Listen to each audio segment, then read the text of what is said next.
Una ciudad y un niño crecen, se transforman y se deforman juntos, arrastrados sin posibilidad de resistencia inmediata por la fuerza de un proceso histórico aparentemente ciego y sin sentido. Vidas individuales y existencia colectiva dominadas por la frustración y la impotencia que el escritor descubre en su propia Ciudad de México. A lo largo de un relato ejemplar, el autor lleva a cabo un implacable y lúcido ajuste de cuentas con la realidad que le tocó vivir a toda una generación. Y ya sea porque su obra aborda los grandes temas de la literatura, el amor, la muerte, el paso del tiempo, o porque incorpora problemáticas de gran actualidad, la discriminación, las consecuencias de la modernización para México y Latinoamérica, la ecología, la globalización, el autor logra lo que todos los escritores buscan pero pocos consiguen: ser leído. José Emilio Pacheco, Las batallas en el desierto. A la memoria de José Estrada, Alberto Isaac y Juan Manuel Torres, y a Eduardo Mejía de Pastisa Foreign Country. T.I. Things Different Litere.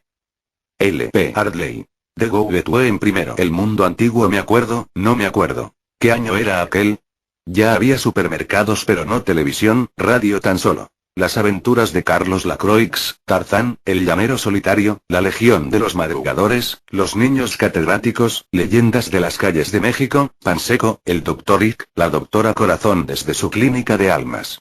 Paco Malgesto narraba las corridas de toros, Carlos Albert era el cronista de fútbol, el mago Septién transmitía el béisbol. Circulaban los primeros coches producidos después de la guerra. Packard, Cadillac, Buick, Chrysler, Mercury, Hudson, Pontiac, Dodge, Plymouth, De Soto. Íbamos a ver películas de Errol Flynn y Tyrone Power, a matinés con una de episodios completa. La invasión de Mongo era mi predilecta. Estaban de moda Sin ti, La rondalla, La burrita, La múcura, Amorcito corazón. Volvía a sonar en todas partes un antiguo bolero puertorriqueño. Por alto esté el cielo en el mundo, por hondo que sea el mar profundo, no habrá una barrera en el mundo que mi amor profundo no rompa por ti. Fue el año de la poliomielitis. Escuelas llenas de niños con aparatos ortopédicos. De la fiebre aftosa. En todo el país fusilaban por decenas de miles reses enfermas. De las inundaciones. El centro de la ciudad se convertía otra vez en laguna, la gente iba por las calles en lancha. Dicen que con la próxima tormenta estallará el canal del desagüe y anegará la capital. ¿Qué importa?, contestaba mi hermano, si bajo el régimen de Miguel Alemán ya vivimos hundidos en la mierda. La cara del señor presidente en donde quiera. Dibujos inmensos, retratos idealizados, fotos ubicuas, alegorías del progreso con Miguel Alemán como Dios Padre, caricaturas lauratorias, monumentos. Adulación pública, insaciable maledicencia privada. Escribíamos 1000 veces en el cuaderno de castigos. Debo ser obediente, debo ser obediente, debo ser obediente con mis padres y con mis maestros. Nos enseñaban historia patria, lengua nacional, geografía del DF. Los ríos, aún quedaban ríos, las montañas, se veían las montañas. Era el mundo antiguo. Los mayores se quejaban de la inflación, los cambios, el tránsito, la inmoralidad, el ruido, la delincuencia, el exceso de gente, la mendicidad, los extranjeros, la corrupción, el enriquecimiento sin límite de unos cuantos y la miseria de casi todos. Decían los periódicos. El mundo atraviesa por un momento angustioso. El espectro de la guerra final se proyecta en el horizonte. El símbolo sombrío de nuestro tiempo es el hongo atómico. Sin embargo, había esperanza. Nuestros libros de texto afirmaban: visto en el mapa, México tiene forma de cornucopia o cuerno de la abundancia. Para el impensable año 2000 se auguraba sin especificar cómo íbamos a lograrlo un porvenir de plenitud y bienestar universales. Ciudades limpias, sin injusticia, sin pobres, sin violencia, sin congestiones, sin basura. Para cada familia una casa ultramoderna y aerodinámica, palabras de la época. A nadie le faltaría nada. Las máquinas harían todo el trabajo. Calles repletas de árboles y fuentes, cruzadas por vehículos sin humo ni estruendo ni posibilidad de colisiones. El paraíso en la tierra. La utopía al fin conquistada. Mientras tanto nos modernizábamos, incorporábamos a nuestra habla términos que primero habían sonado como pochismos en las películas de Tintan y luego insensiblemente se mexicanizaban. Thank you, ok, wasamara, shut up, sorry, one moment please. Empezábamos a comer hamburguesas, pies, donas, hot dogs, malteadas, ice cream, margarina, mantequilla de cacahuate. La Coca-Cola sepultaba las aguas frescas de Jamaica, chía, limón. Los pobres seguían tomando tepache. Nuestros padres se habituaban al highball que en principio les supo a medicina. En mi casa está prohibido el tequila, le escuché decir a mi tío Julián. Yo nada más sirvo whisky a mis invitados. Hay que blanquear el gusto de los mexicanos. Y los desastres de la guerra. En los recreos comíamos tortas de nata que no se volverán a ver jamás. Jugábamos en dos bandos. Árabes y judíos. Acababa de establecerse Israel y había guerra contra la Liga Árabe. Los niños que de verdad eran árabes y judíos solo se hablaban para insultarse y pelear. Bernardo Mondragón, nuestro profesor, les decía: ustedes nacieron aquí. Son tan mexicanos como sus compañeros. No hereden el odio. Después de cuanto acaba de pasar, las infinitas matanzas, los campos de exterminio, la bomba atómica, los millones y millones de muertos, el mundo de mañana, el mundo en el que ustedes serán hombres, debe ser un sitio de paz, un lugar sin crímenes y sin infamias. En las filas de atrás sonaba una risita. Mondragón nos observaba tristísimo, se preguntaba qué iba a ser de nosotros con los años, cuántos males y cuántas catástrofes aún estarían por delante. Hasta entonces el Imperio Otomano perduraba como la luz de una estrella muerta. Para mí, niño de la colonia Roma, árabes y judíos eran turcos. Los turcos no me resultaban extraños como Jim, que nació en San Francisco y hablaba sin acento los dos idiomas. O Toru, crecido en un campo de concentración para japoneses. O Peralta y Rosales. Ellos no pagaban colegiatura, estaban becados, vivían en las vecindades ruinosas de la colonia de los doctores. La calzada de la Piedad, todavía no llamada Avenida Cuauhtémoc, y el Parque Urueta formaban la línea divisoria entre Roma y Doctores. Romita era un pueblo aparte. Allí acecha el hombre del costal, el gran robachicos. Si vas a Romita, niño, te secuestran, te sacan los ojos, te cortan las manos y la lengua, te ponen a pedir caridad y el hombre del costal se queda con todo. De día es un mendigo. De noche un millonario elegantísimo gracias a la explotación de sus víctimas. El miedo de estar cerca de Romita. El miedo de pasar en tranvía por el puente de Avenida Coyoacán. Solo rieles y durmientes. Abajo el río sucio de la Piedad que a veces con las lluvias se desborda. Antes de la guerra en el Medio Oriente el principal deporte de nuestra clase consistía en molestar a Toru. Chino japonés. Come caca y no me des. Ajá, Toru, embiste. Voy a clavarte un par de banderillas. Nunca me sumé a las burlas. Pensaba en lo que sentiría yo, único mexicano en una escuela de Tokio. Y lo que sufriría Toru con aquellas películas en que los japoneses eran representados como simios gesticulantes y morían por millares. Toru, el mejor del grupo, sobresaliente en todas las materias. Siempre estudiando con su libro en la mano. Sabía jiu-jitsu. Una vez se cansó y por poco hace pedazos a Domínguez. Lo obligó a pedirle perdón de rodillas. Nadie volvió a meterse con Toru. Hoy dirige una industria japonesa con 4.000 esclavos mexicanos. Soy de la Irgun. Te mato. Soy de la Legión Árabe. Comenzaban las batallas en el desierto. Le decíamos así porque era un patio de tierra colorada, polvo de tezontle o ladrillo, sin árboles ni plantas, solo una caja de cemento al fondo. Ocultaba un pasadizo hecho en tiempos de la persecución religiosa para llegar a la casa de la esquina y huir por la otra calle. Considerábamos el subterráneo un vestigio de épocas prehistóricas. Sin embargo, en aquel momento la guerra cristera se hallaba menos lejana de lo que nuestra infancia está de ahora. La guerra en que la familia de mi madre participó con algo más que simpatía. 20 años después continuaba venerando a los mártires como el padre Pro y Anacleto González Flores. En cambio nadie recordaba a los miles de campesinos muertos, los agraristas, los profesores rurales, los soldados de leva. Yo no entendía nada. La guerra, cualquier guerra, me resultaba algo con lo que se hacen películas. En ella tarde o temprano ganan los buenos. ¿Quiénes son los buenos? Por fortuna en México no había guerra desde que el general Cárdenas venció la sublevación de Saturnino Cedillo.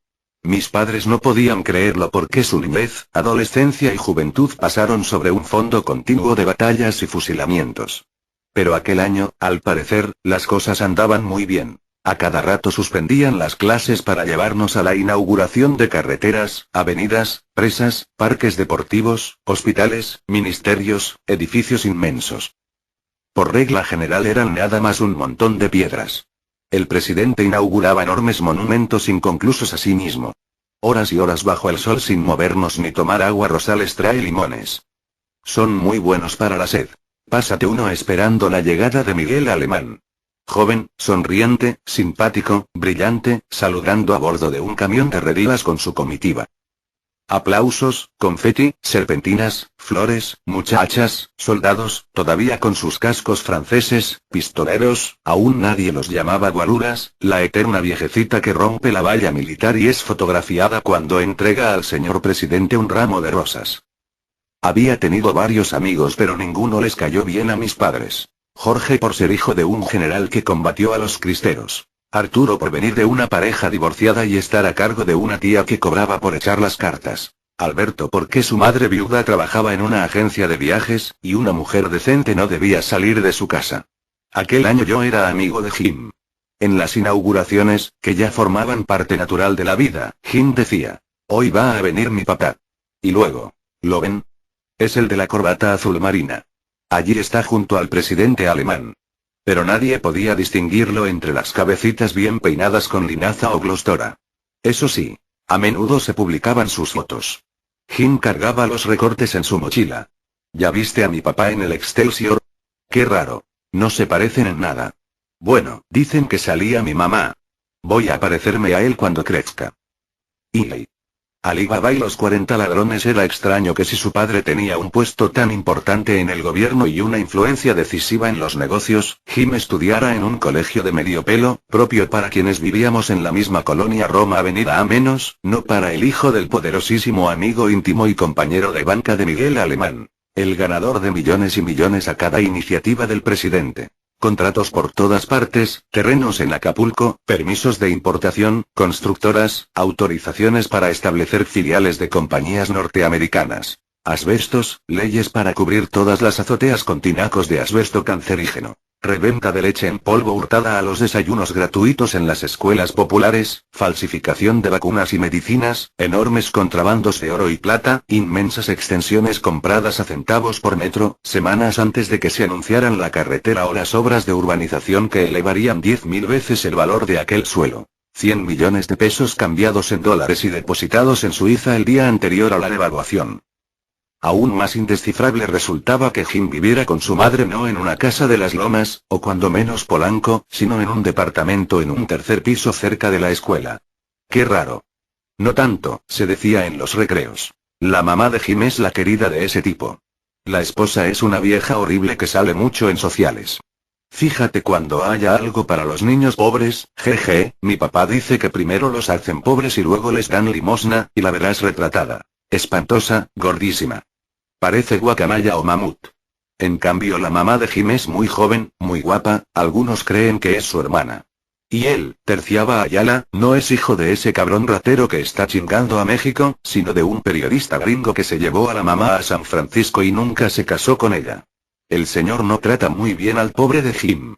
Dicen que tiene mujeres por todas partes. Hasta estrellas de cine y toda la cosa. La mamá de Jim solo es una entre muchas.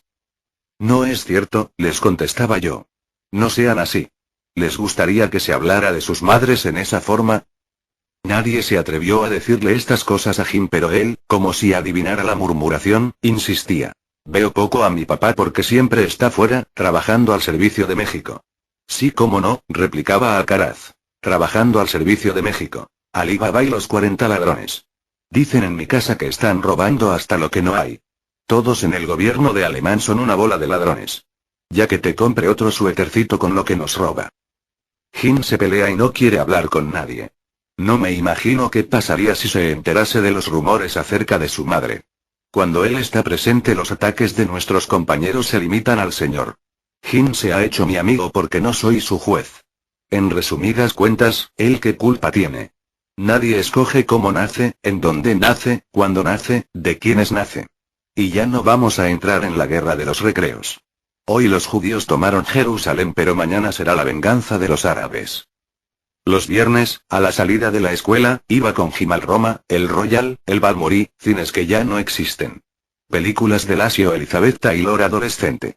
Y nuestro predilecto. Programa triple visto 1000 veces. Frankenstein, Drácula, el hombre lobo. O programa doble. Aventuras en Birmania y Dios es mi copiloto.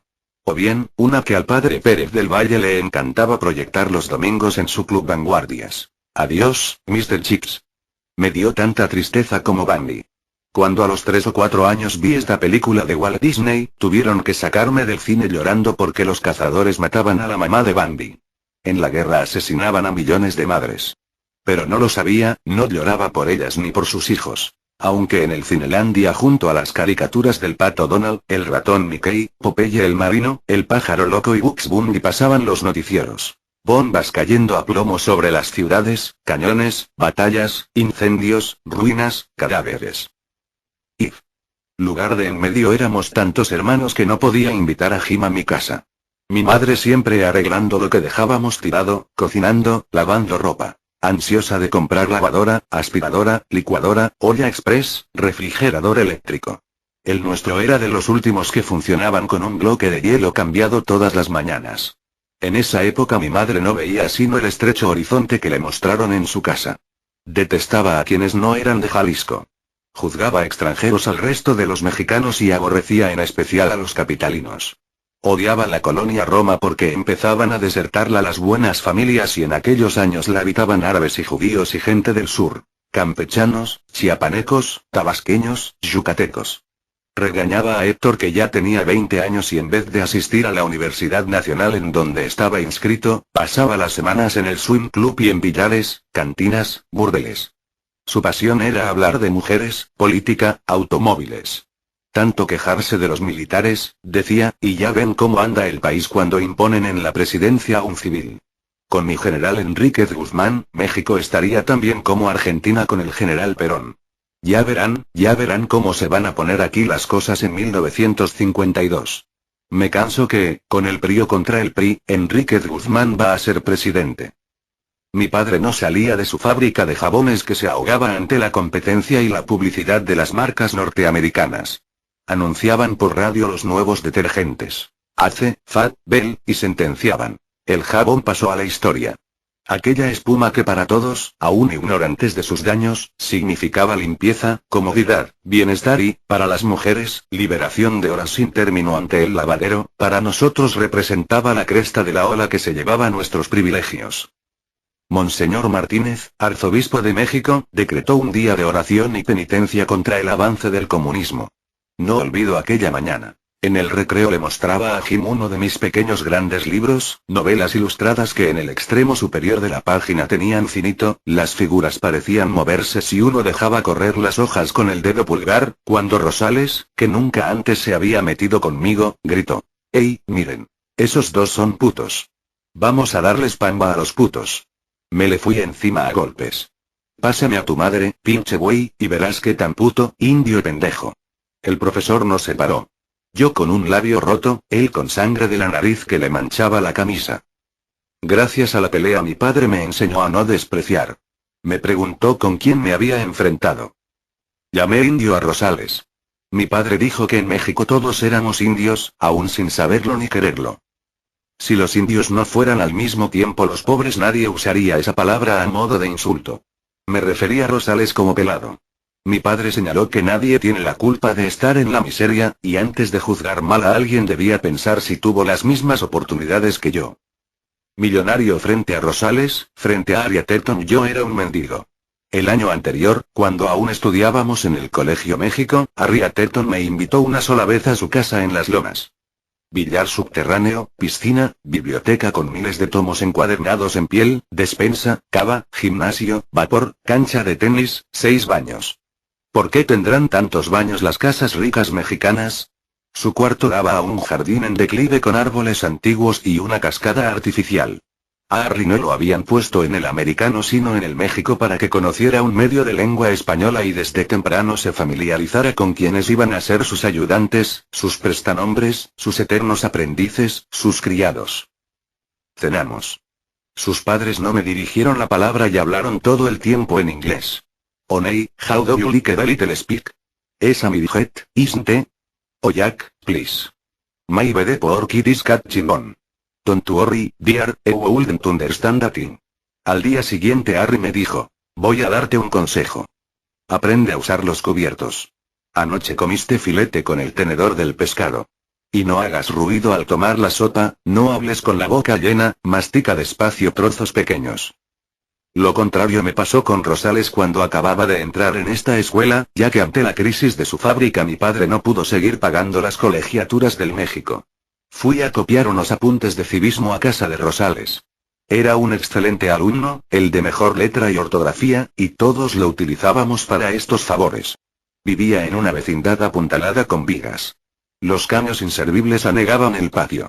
En el agua verdosa flotaba mierda. A los 27 años su madre parecía de 50. Me recibió muy amable y, aunque no estaba invitado, me hizo compartir la cena. Quesadillas de sesos. Me dieron asco. Chorreaban una grasa extrañísima semejante al aceite para coches.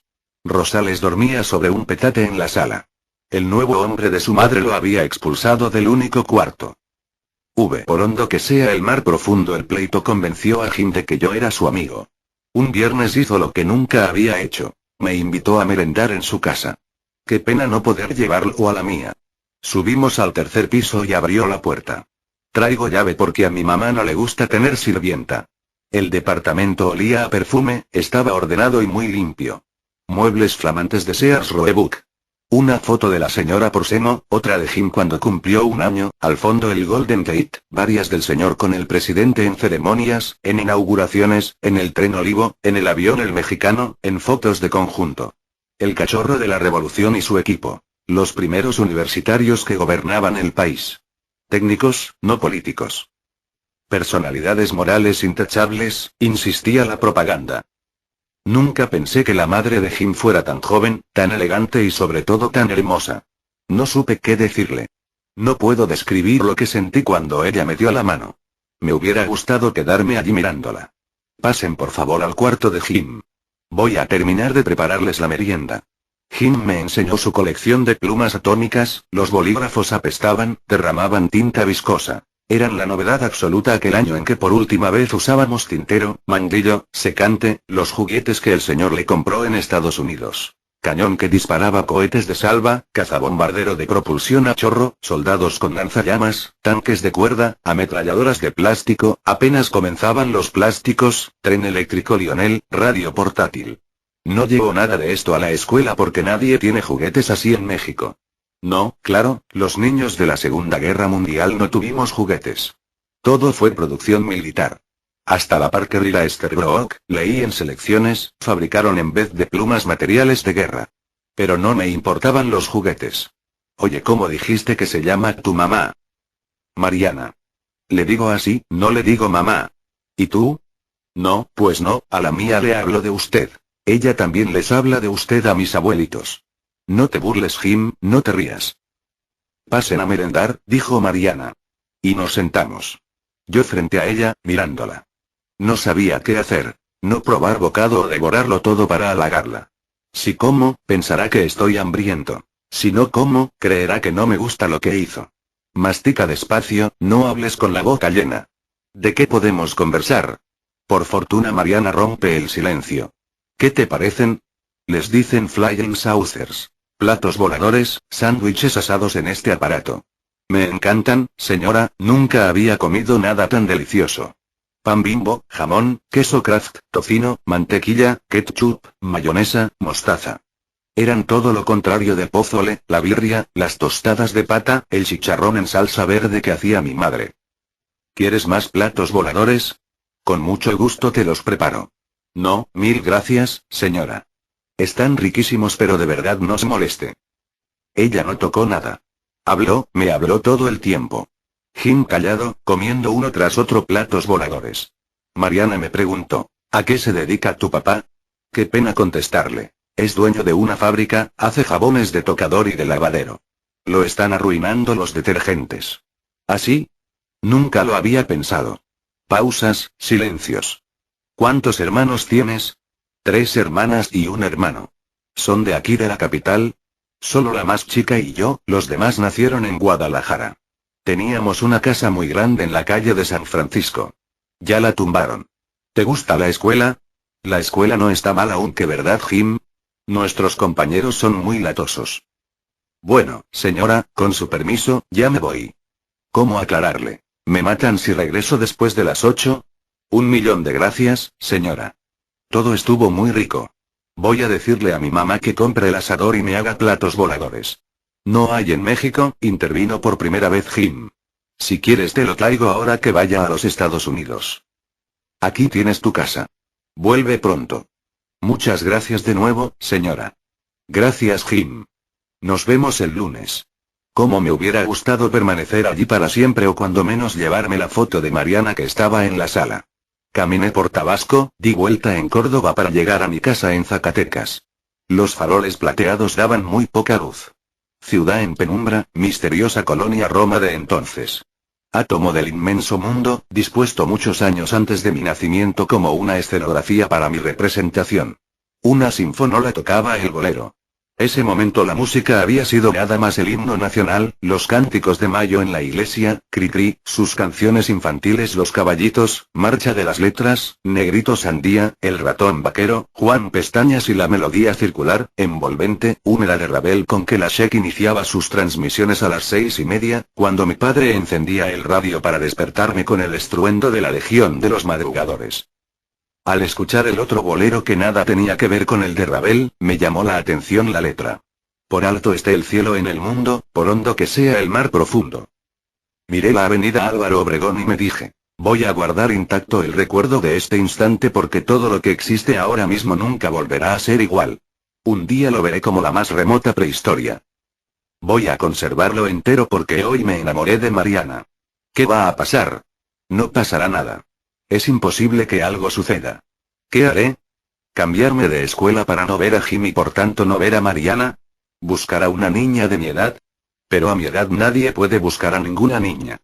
Lo único que puede es enamorarse en secreto, en silencio, como yo de Mariana. Enamorarse sabiendo que todo está perdido y no hay ninguna esperanza. Vi. Obsesión, ¿cuánto tardaste? Mamá, le dije que iba a merendar a casa de Jim. Sí, pero nadie te dio permiso para volver a estas horas. Son 8:30. Estaba preocupadísima. Pensé que te mataron o te secuestró el hombre del costal. ¿Qué porquerías habrás comido?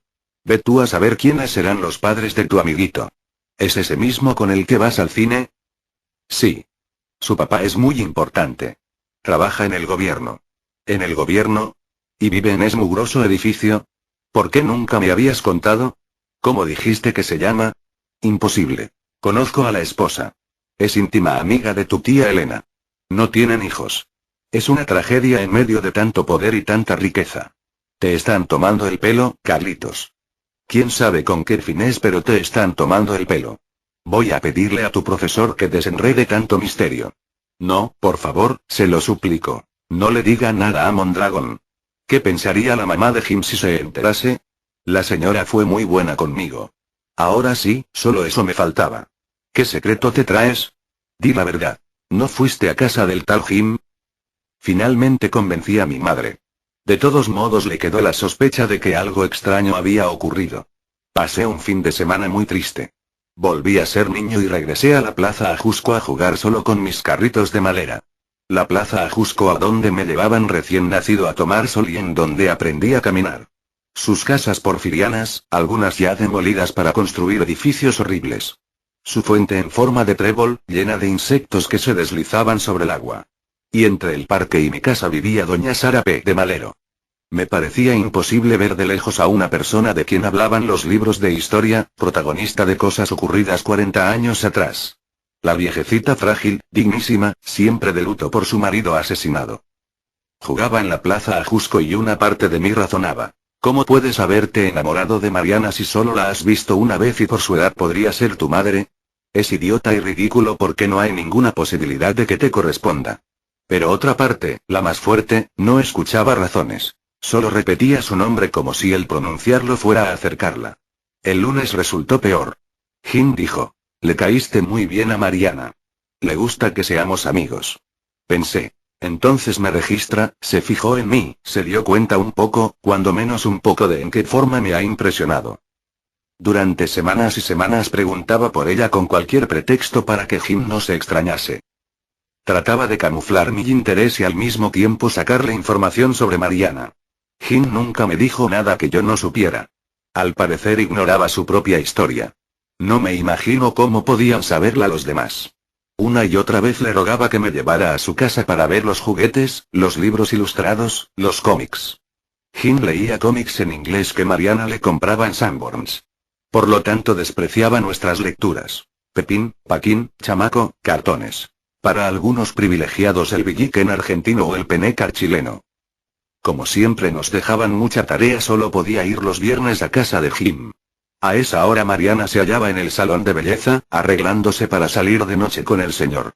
Volvía a las 8:30 o 9 y jamás pude quedarme a esperarla. En el refrigerador estaba lista la merienda. Ensalada de pollo, coleslaw, carnes frías, pay de manzana. Una vez, al abrir Jim un closet, cayó una foto de Mariana a los 6 meses, desnuda sobre una piel de tigre. Sentí una gran ternura al pensar en lo que por obvio nunca se piensa. Mariana también fue niña, también tuvo mi edad, también sería una mujer como mi madre y después una anciana como mi abuela. Pero en aquel entonces era la más hermosa del mundo y yo pensaba en ella en todo momento. Mariana se había convertido en mi obsesión. Por alto esté el cielo en el mundo, por hondo que sea el mar profundo. Vi. Hoy como nunca hasta que un día nublado de los que me encantan y no le gustan a nadie sentí que era imposible resistir más. Estábamos en clase de lengua nacional como le llamaba al español. Mondragón nos enseñaba el pretérito pluscuamperfecto de subjuntivo. Hubiera o hubiese amado, hubieras o hubieses amado, hubiera o hubiese amado, hubiéramos o hubiésemos amado, hubierais o hubieseis amado, hubieran o hubiesen amado. Eran las 11. Pedí permiso para ir al baño. Salí en secreto de la escuela. Toqué el timbre del departamento 4. 1, 2, 3 veces. Al fin me abrió Mariana. Fresca, hermosísima, sin maquillaje. Llevaba un kimono de seda. Tenía en la mano un rastrillo como el de mi padre pero en miniatura. Cuando llegué se estaba afeitando las axilas, las piernas. Por supuesto se asombró al verme. Carlos, ¿qué haces aquí? ¿Le ha pasado algo a Jim? No, no señora. Jim está muy bien, no pasa nada. Nos sentamos en el sofá. Mariana cruzó las piernas. Por un segundo el kimono se entreabrió levemente. Las rodillas, los muslos, los senos, el vientre plano, el misterioso sexo escondido. No pasa nada, repetí. Es que, no sé cómo decirle, señora. Me da tanta pena. ¿Qué va a pensar usted de mí? Carlos, de verdad no te entiendo. Me parece muy extraño verte así a esta hora. Deberías estar en clase, ¿no es cierto? Sí, claro, pero es que ya no puedo, ya no pude. Me escapé, me salí sin permiso. Si me cachan me expulsan. Nadie sabe que estoy con usted. Por favor, no le vaya a decir a nadie que vine. Y a Jim, se lo suplico, menos que a nadie. Prométalo. Vamos a ver. ¿Por qué andas tan exaltado? ¿Ha ocurrido algo malo en tu casa? ¿Tuviste algún problema en la escuela? ¿Quieres un chocomilk, una Coca-Cola, un poco de agua mineral? Ten confianza en mí. Dime en qué forma puedo ayudarte. No, no puede ayudarme, señora. ¿Por qué no, Carlitos? Porque lo que vengo a decirle ya de una vez, señora, y perdóneme, es que estoy enamorado de usted. Pensé que iba a reírse, a gritarme. Estás loco. O bien, fuera de aquí, voy a acusarte con tus padres y con tu profesor. Temí todo esto. Lo natural. Sin embargo, Mariana no se indignó ni se burló. Se quedó mirándome tristísima. Me tomó la mano, nunca voy a olvidar que me tomó la mano, y me dijo. Te entiendo, no sabes hasta qué punto.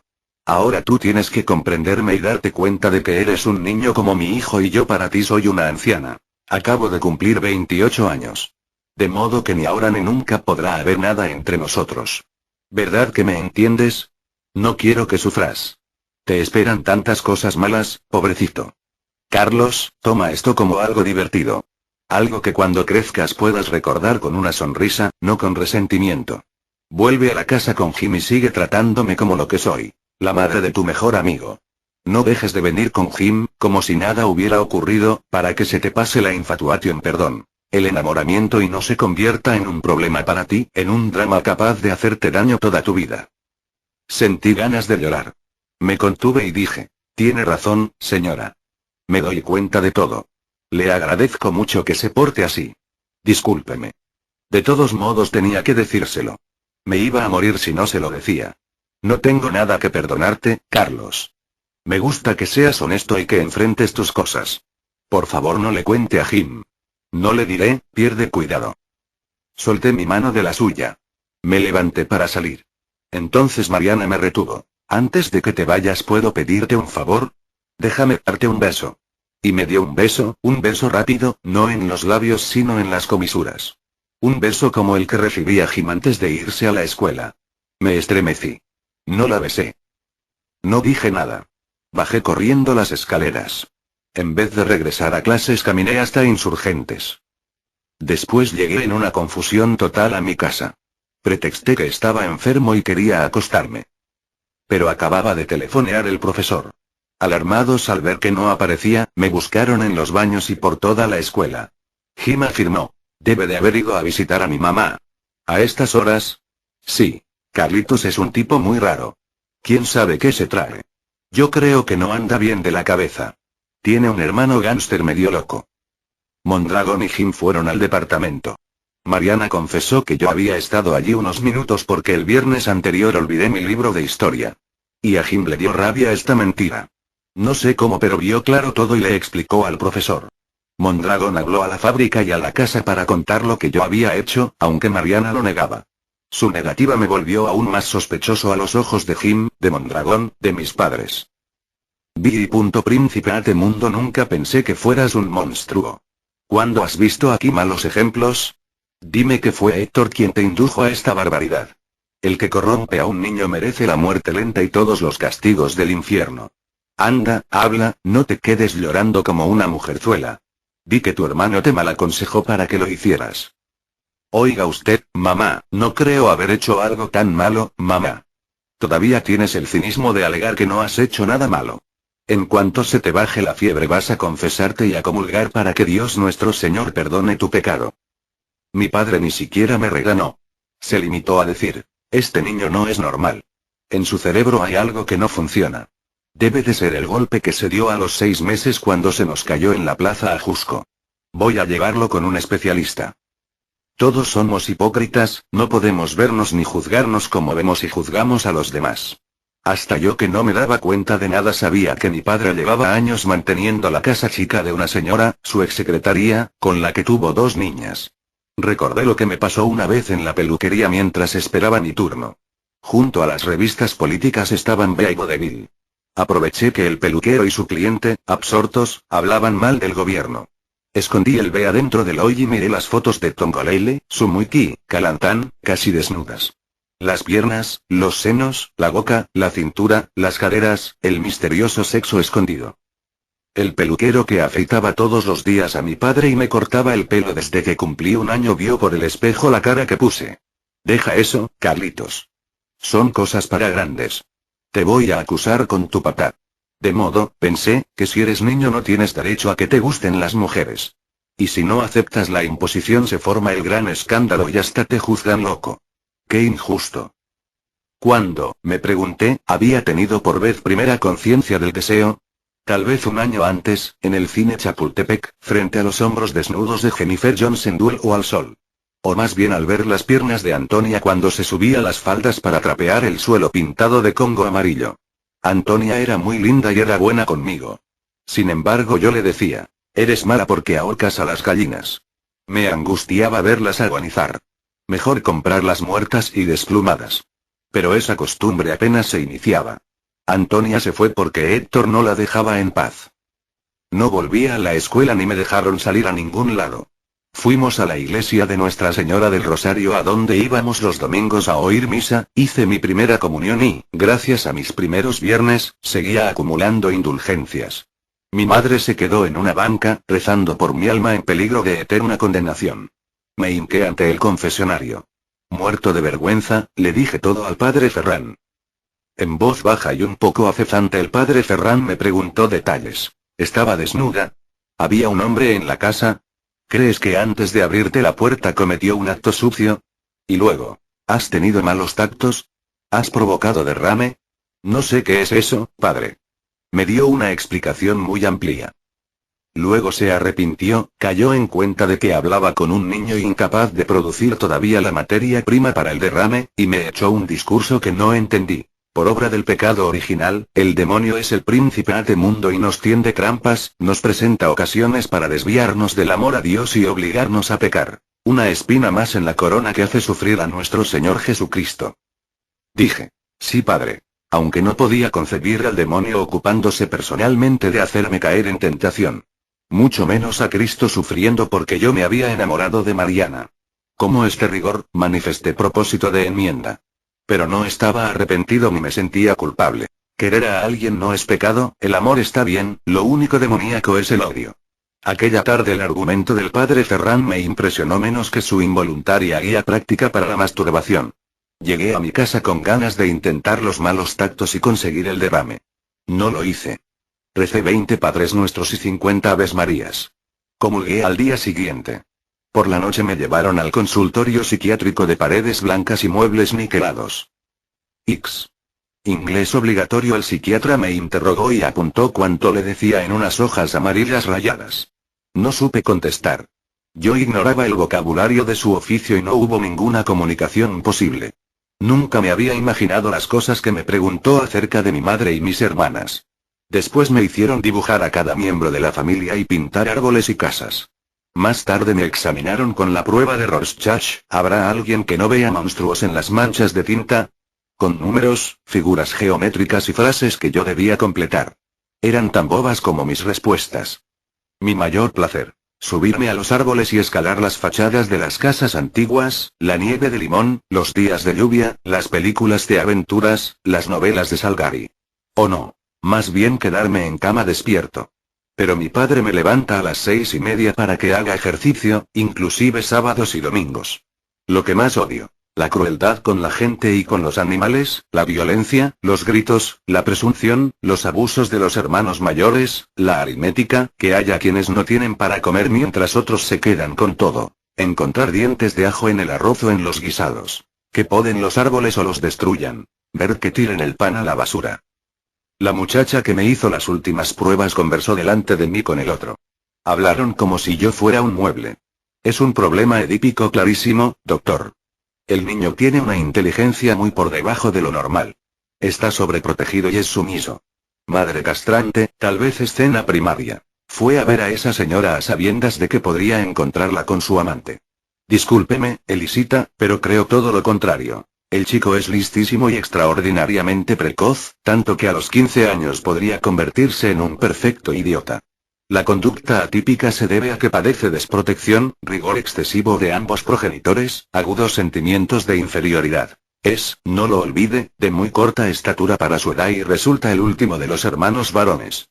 Fíjese cómo se identifica con las víctimas, con los animales y los árboles que no pueden defenderse.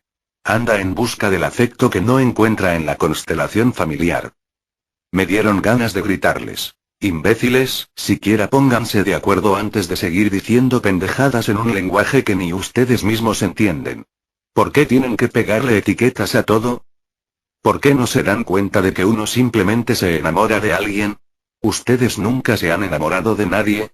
Pero el tipo vino hacia mí y dijo, ya puedes irte, mano. Enviaremos el resultado de los test a tu papi. Mi padre me esperaba muy serio en la antesala, entre números maltratados de Life, Luke, Holiday, orgulloso de poder leerlos de corrido. Acababa de aprobar, el primero en su grupo de adultos, un curso nocturno e intensivo de inglés y a diario practicaba con discos y manuales. Qué curioso ver estudiando a una persona de su edad, a un hombre viejísimo de 48 años. Muy de mañana, después del ejercicio y antes del desayuno, repasaba sus verbos irregulares be, was barra were, been. Have, had, get, got, gotten. Break, broke, broken. Forget, forgot, forgotten y sus pronunciaciones Apple, world, country, people, business que para Jim eran tan naturales y para él resultaban de lo más complicado. Fueron semanas terribles. Solo Héctor tomaba mi defensa. Te vaciaste, Carlitos. Me pareció estupenda puntada. Mira que meterte a tu edad con esa tipa que es un auténtico mango, de veras está más buena que Rita Hayworth. ¿Qué no harás, pinche Carlos, cuando seas grande? Haces bien lanzándote desde ahora a tratar de coger, aunque no puedas todavía, en vez de andar haciéndote la chaqueta. Qué espléndido que con tantas hermanas tú y yo no salimos para nada maricones. Ora cuídate, Carlitos. No sea que ese cabrón vaya a enterarse y te eche a sus pistoleros y te rompan la madre. Pero, hombre, Héctor, no es para tanto. Nomás le dije que estaba enamorado de ella. ¿Qué tiene de malo? No hice nada de nada. En serio no me explico el escándalo. Tenía que suceder, se obstinaba mi madre. Por la avaricia de tu papá, que no tiene dinero para sus hijos aunque le sobra para derrocharlo en otros gastos, fuiste a caer, pobre niño, en una escuela de pelados. Imagínate. Admiten al hijo de una cualquiera. Hay que inscribirte en un lugar donde solo haya gente de nuestra clase. Y Héctor. Pero, mamá, ¿cuál clase? Somos puritito medio pelo, típica familia venida a menos de la colonia Roma. La esencial clase media mexicana. Allí está bien Carlos. Su escuela es nuestro nivel. ¿A dónde va usted a meterlo? La lluvia de fuego. Mi madre insistía en que la nuestra, es decir, la suya, era una de las mejores familias de Guadalajara. Nunca un escándalo como el mío. Hombres honrados y trabajadores. Mujeres devotas, esposas abnegadas, madres ejemplares. Hijos obedientes y respetuosos. Pero vino la venganza de la indiada y el pelagaje contra la decencia y la buena cuna. La revolución, esto es, el viejo cacique se embolsó nuestros ranchos y nuestra casa de la calle de San Francisco, bajo pretexto de que en la familia hubo muchos cristeros. Para colmo, mi padre, despreciado, a pesar de su título de ingeniero, por ser hijo de un sastre, dilapidó la herencia del suegro en negocios absurdos como un intento de línea aérea entre las ciudades del centro y otro de exportación de tequila a los Estados Unidos. Luego, a base de préstamos de mis tíos maternos, compró la fábrica de jabón que anduvo bien durante la guerra y se hundió cuando las compañías norteamericanas invadieron el mercado nacional. Y por eso, no cesaba de repetirlo mi madre, estábamos en la maldita Ciudad de México. Lugar infame, Sodoma y Gomorra en espera de la lluvia de fuego, infierno donde sucedían monstruosidades nunca vistas en Guadalajara como el crimen que yo acababa de cometer. Siniestro Distrito Federal en que padecíamos revueltos con gente de lo peor. El contagio, el mal ejemplo. Dime con quién andas y te diré quién eres. ¿Cómo es posible, repetía, que en una escuela que se supone decente acepten al bastardo, que es bastardo? O mejor dicho, al máncer de una mujer pública. Porque en realidad no se sabe quién habrá sido el padre entre todos los clientes de esa ramera pervertidora de menores. ¿Qué significa máncer? ¿Qué quiere decir mujer pública? ¿Por qué la llama ramera? Mi madre se había olvidado de Héctor. Héctor se vanagloriaba de ser conejo de la universidad. Decía que él fue uno de los militantes derechistas que expulsaron al rector Zubirán y borraron el letrero Dios no existe en el mural que Diego Rivera pintó en el Hotel del Prado. Héctor leía Mi lucha, libros sobre el mariscal Rommel, La breve historia de México del maestro Vasconcelos, Garañón en el harén, Las noches de la insaciable, Memorias de una ninfómana, novelitas pornográficas impresas en La Habana que se vendían bajo cuerda en San Juan de Letrán y en los alrededores del Tívoli. Mi padre devoraba cómo ganar amigos e influir en los negocios, el dominio de sí mismo, el poder del pensamiento positivo. La vida comienza a los 40. Mi madre escuchaba todas las radionovelas de la show mientras hacía sus quehaceres y a veces descansaba leyendo algo de Hugo Guasto M. Deli. Héctor, ¿quién lo viera ahora? El industrial enjuto, calvo, solemne y elegante en que se ha convertido mi hermano. Tan grave, tan serio, tan devoto, tan respetable, tan digno en su papel de hombre de empresa al servicio de las transnacionales.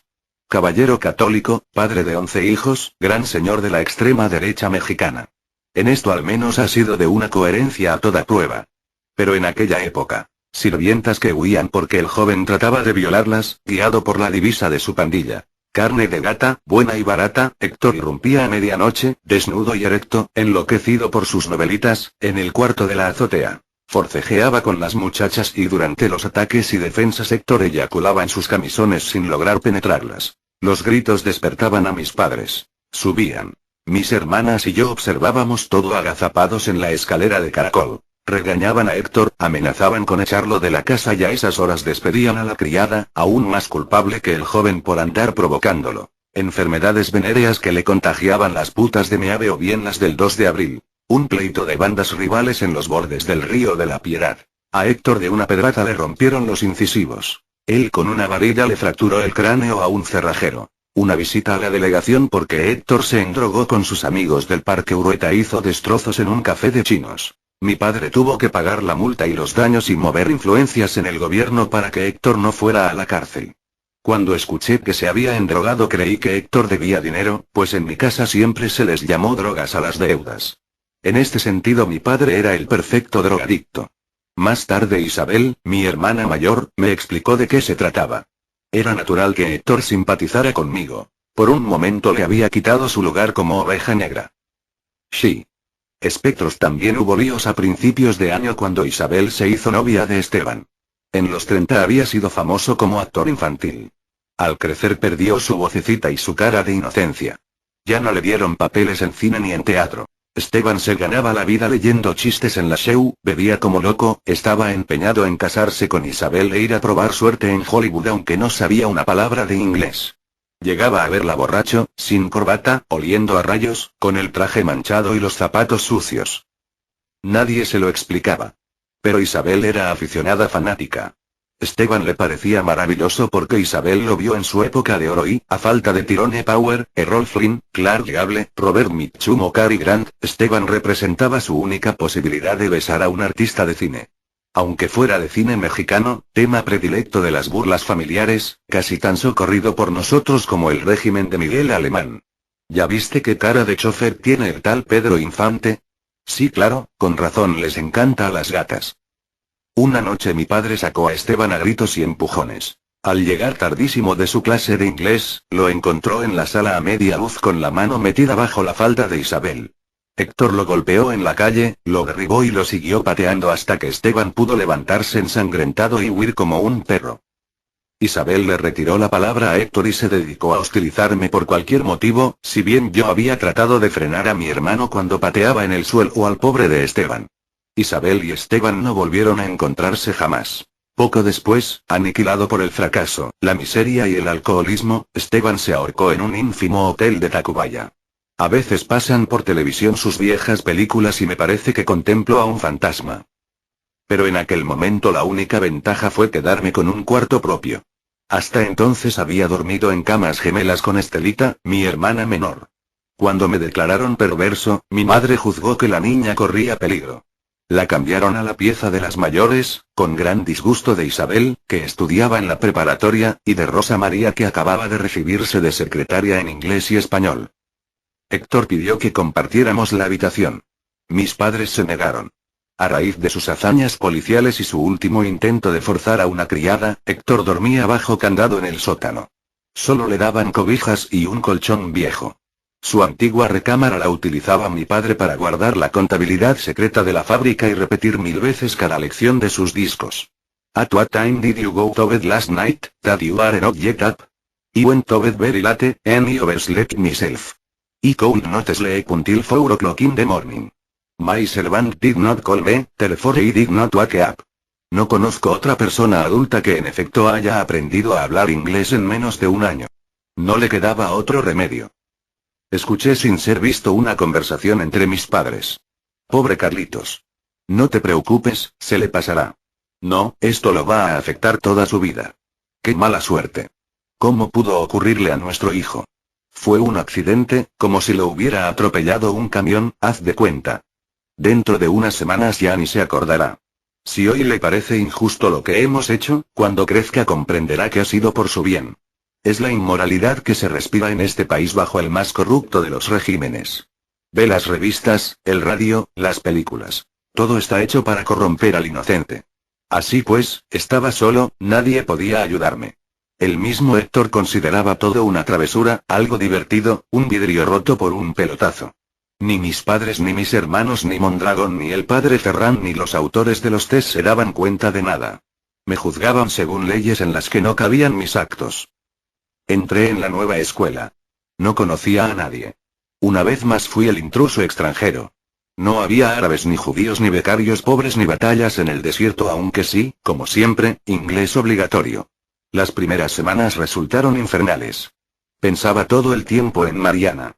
Mis padres creyeron que me habían curado el castigo, la confesión, las pruebas psicológicas de las que nunca pude enterarme. Sin embargo, a escondidas y con gran asombro del periodiquero, compraba Bea y vodevil, practicaba los malos tactos sin conseguir el derrame. La imagen de Mariana reaparecía por encima de Tongolele, Calantán, Sumuiki. No, no me había curado. El amor es una enfermedad en un mundo en que lo único natural es el odio. Desde luego no volví a ver a Jim. No me atrevía a acercarme a su casa ni a la antigua escuela.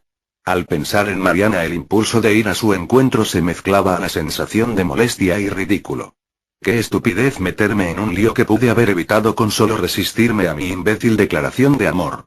Tarde para arrepentirme. Hice lo que debía y ni siquiera ahora, tantos años después, voy a negar que me enamoré de Mariana. Shiri. Colón y a Roma hubo un gran temblor en octubre. Apareció un cometa en noviembre. Dijeron que anunciaba la guerra atómica y el fin del mundo o cuando menos otra revolución en México. Luego se incendió la ferretería La Sirena y murieron muchas personas. Al llegar las vacaciones de fin de año todo era muy distinto para nosotros. Mi padre había vendido la fábrica y acababan de nombrarlo gerente al servicio de la empresa norteamericana que absorbió sus marcas de jabones. Héctor estudiaba en la Universidad de Chicago y mis hermanas mayores en Texas. Un mediodía yo regresaba de jugar tenis en el Junior Club. Iba leyendo una novelita de Perry Mason en la banca transversal de un Santa María cuando, en la esquina de Insurgentes y Álvaro Obregón, Rosales pidió permiso al chofer y subió con una caja de chicles Adams. Me vio. A toda velocidad bajó apenadísimo a esconderse tras un árbol cerca de Alfonso y Marcos, donde mi madre se hacía permanente y manicure antes de tener coche propio y acudir a un salón de Polanco. Rosales, el niño más pobre de mi antigua escuela, hijo de la afanadora de un hospital. Todo ocurrió en segundos. Bajé del Santa María ya en movimiento, Rosales intentó escapar, fui a su alcance. Escena ridícula. Rosales, por favor, no tengas pena. Está muy bien que trabajes, yo que nunca había trabajado. Ayudar a tu mamá no es ninguna vergüenza, todo lo contrario, yo en el papel de la doctora Corazón desde su clínica de almas. Mira, ven, te invito un helado en la bella Italia. No sabes cuánto gusto me da verte, yo el magnánimo que a pesar de la devaluación y de la inflación tenía dinero de sobra. Rosales hosco, pálido, retrocediendo. Hasta que al fin se detuvo y me miró a los ojos. No, Carlitos, mejor una torta, si eres tan amable. No me he desayunado. Me muero de hambre. Oye, ¿no me tienes coraje por nuestros pleitos? ¿Qué va, Rosales? Los pleitos ya qué importan, yo el generoso, capaz de perdonar porque se ha vuelto invulnerable. Bueno, muy bien, Carlitos. Vamos a sentarnos y conversamos. Cruzamos Obregón, atravesamos Insurgentes. Cuéntame. ¿Pasaste de año? ¿Cómo le fue a Jim en los exámenes? ¿Qué dijeron cuando ya no regresé a clases? Rosales callado. Nos sentamos en la tortería. Pidió una de chorizo, 2 de lomo y un sidral mundet. ¿Y tú, Carlitos? ¿No vas a comer? No puedo. Me esperan en mi casa. Hoy mi mamá hizo roast beef que me encanta. Si ahora pruebo algo, después no como. Tráigame por favor una coca bien fría. Rosales puso la caja de chicles Adams sobre la mesa. Miró hacia Insurgentes. Los Packards, los Buicks, los Upsons, los tranvías amarillos, los postes plateados, los autobuses de colores, los transeúntes todavía con sombrero. La escena y el momento que no iban a repetirse jamás. En el edificio de enfrente, General Electric, calentadores Elvex, estufas Mave. Largo silencio, mutua incomodidad. Rosales inquietísimo, esquivando mis ojos. Las manos húmedas repasaban el gastado pantalón de mezclilla. Trajeron el servicio. Rosales mordió la torta de chorizo.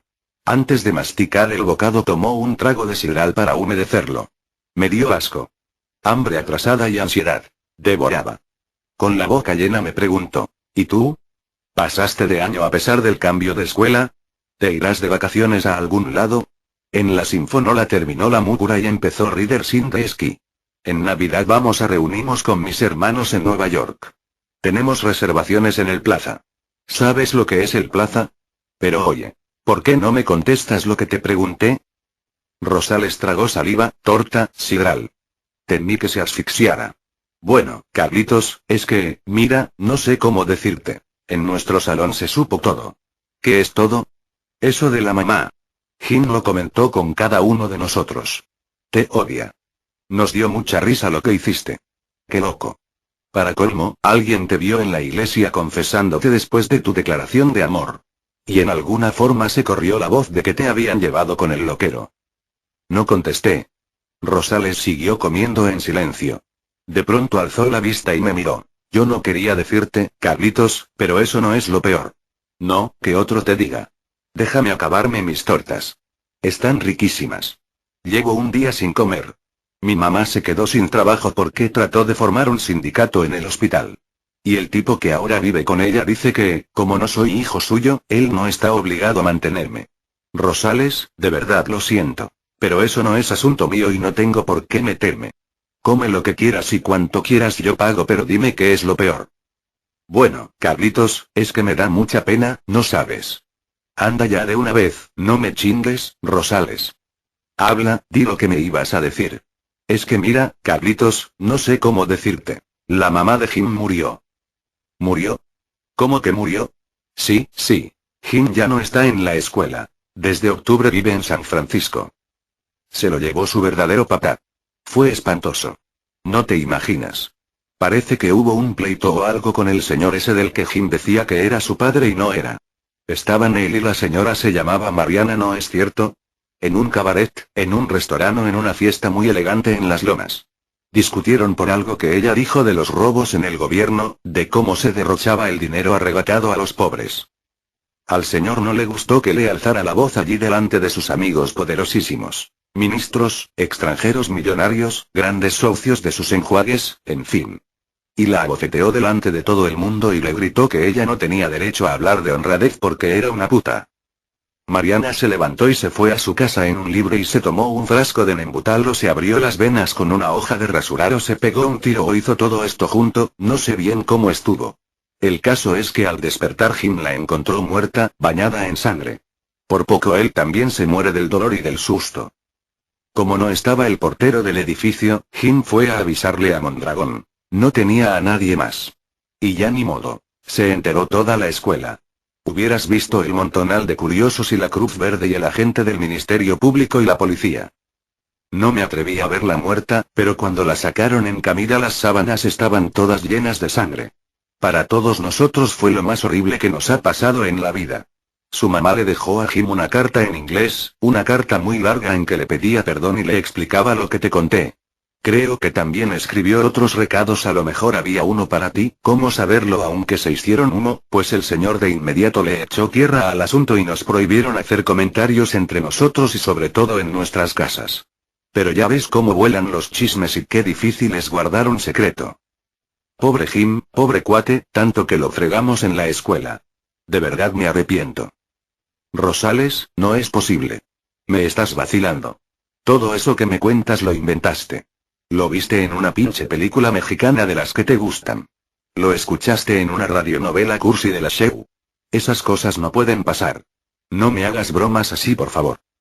Es la verdad, Carlitos. Por Dios santo, te juro que es cierto. Que se muera mi mamá si te he dicho mentiras. Pregúntale a quien quieras de la escuela. Habla con Mondragón. Todos lo saben aunque no salió en los periódicos. Me extraña que hasta ahora te enteres. Conste que yo no quería ser el que te lo dijera. Por eso me escondí, no por los chicles. Carlitos, no pongas esa cara. ¿Estás llorando? Ya sé que es muy terrible y espantoso lo que pasó. A mí también me impresionó como no te imaginas. Pero no me vas a decir que, en serio, a tu edad, estabas enamorado de la mamá de Jim. En vez de contestar me levanté, pagué con un billete de 10 pesos y salí sin esperar el cambio ni despedirme. Vi la muerte por todas partes. En los pedazos de animales a punto de convertirse en tortas y tacos entre la cebolla, los tomates, la lechuga, el queso, la crema, los frijoles, el guacamole, los chiles jalapeños. Animales vivos como los árboles que acababan de talarle a insurgentes. Vi la muerte en los refrescos. Mission Orange, Spur, Ferroquina. En los cigarros. Belmont, Gratos, Elegantes, Casinos.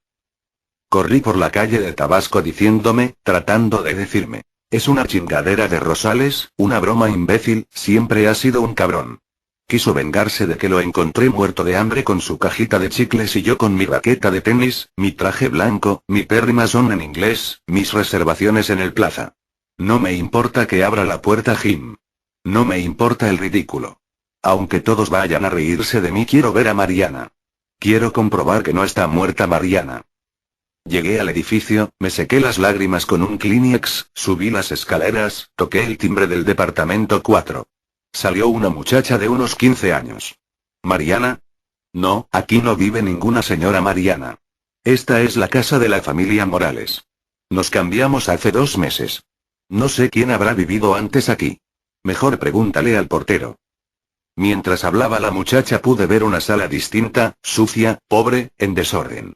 Sin el retrato de Mariana Porcemo ni la foto de Jim en el Golden Gate ni las imágenes del señor trabajando al servicio de México en el equipo del presidente. En vez de todo aquello, la última cena en relieve metálico y un calendario con el cromo de la leyenda de los volcanes. También el portero estaba recién llegado al edificio. Ya no era don Sindulfo, el de antes, el viejo ex coronel zapatista que se volvió amigo de Jim y a veces nos contaba historias de la revolución y hacía la limpieza en su casa porque a Mariana no le gustaba tener sirvienta. No, niño. No conozco a ningún don Sindulfo ni tampoco a ese Jim que me dices. No hay ninguna señora Mariana. Ya no molestes, niño. No insistas. Le ofrecí 20 pesos.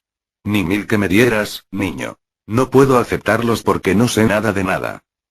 Sin embargo, tomó el billete y me dejó continuar la búsqueda. En ese momento me pareció recordar que el edificio era propiedad del señor y tenía empleado a don Sindulfo porque su padre, al que Jim llamaba mi abuelito, había sido amigo del viejo cuando ambos pelearon en la revolución. Toqué a todas las puertas. Yo tan ridículo con mi trajecito blanco y mi baqueta y mi Perry Mason, preguntando, asomándome, a punto de llorar otra vez.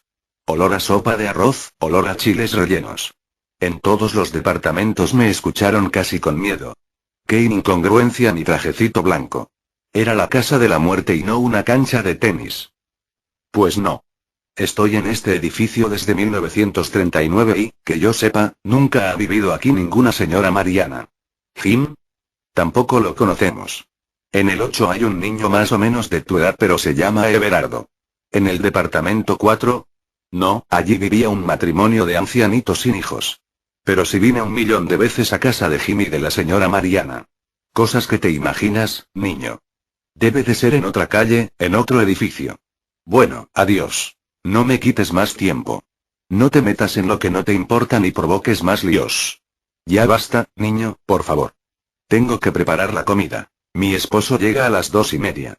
Pero, señora, vete, niño, o llamo a la patrulla y te vas derechito al tribunal de menores. Regresé a mi casa y no puedo recordar qué hice después. Debo de haber llorado días enteros. Luego nos fuimos a Nueva York. Me quedé en una escuela en Virginia. No me acuerdo ni siquiera del año. Solo estas ráfagas, estos destellos que vuelven con todo y las palabras exactas. Solo aquella cancioncita que no volveré a escuchar nunca. Por alto esté el cielo en el mundo, por hondo que sea el mar profundo. Qué antigua, qué remota, qué imposible esta historia. Pero existió Mariana, existió Jim, existió cuanto me he repetido después de tanto tiempo de rehusarme a enfrentarlo. Nunca sabré si el suicidio fue cierto. Jamás volví a ver a Rosales ni a Ana de aquella época. Demolieron la escuela, demolieron el edificio de Mariana, demolieron mi casa, demolieron la colonia Roma. Se acabó esa ciudad. Terminó aquel país. No hay memoria del México de aquellos años. Y a nadie le importa. De ese horror, ¿quién puede tener nostalgia? Todo pasó como pasan los discos en la Sinfonola. Nunca sabré si aún vive Mariana. Si hoy viviera tendría ya 80 años.